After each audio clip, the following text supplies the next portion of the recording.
Hello বন্ধুরা, সবাই কেমন আছো? আশা করি খুব ভালো আছো। এই দেখো আমি চলে গেছি গৌরঙ্গনগর যুব সংঘ ক্লাবের বাসন্তী পুজো। দেখো কলকাতার সেরা সেরা তো অনেক ঠাকুর তৈরি হয়, এখন বাসন্তী পুজো কত সুন্দর সুন্দর থিম হচ্ছে। তো বন্ধুরা তোমরা বলো যে এটা কি থিম বানানো হয়েছে, তোমাদের কেমন লাগলো সেটা অবশ্যই জানিও। ওপরের মহাদেবটা নিশ্চয়ই দেখছো, খুব সুন্দর লাগছে আমার।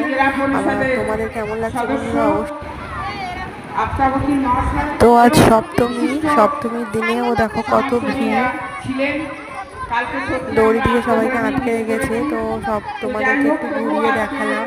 একটু এসে ঘুরে গেলাম, খুব আনন্দ লাগছে।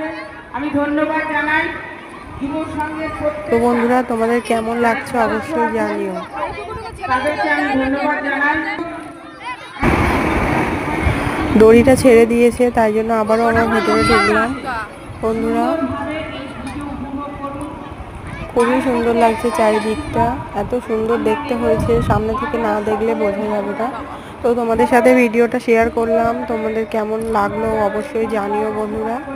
দেখো ঢুকতেই প্রথমে সামনে একটি মহাদেবটা ওখানে সামনে বসে আছে, তাকে রেখে তারপরে মায়ের দর্শন করতে হবে। তো তোমাদের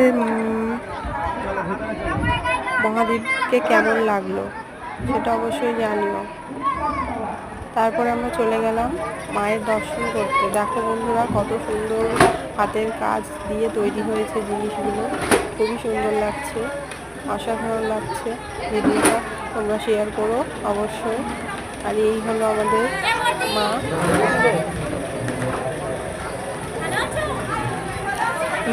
তোমাদের কেমন লাগলো অবশ্যই জানিও। ছোট্টর মধ্যে মাকে দেখতে কিন্তু খুবই অসাধারণ লাগছে, অবশ্যই বলো বন্ধুরা।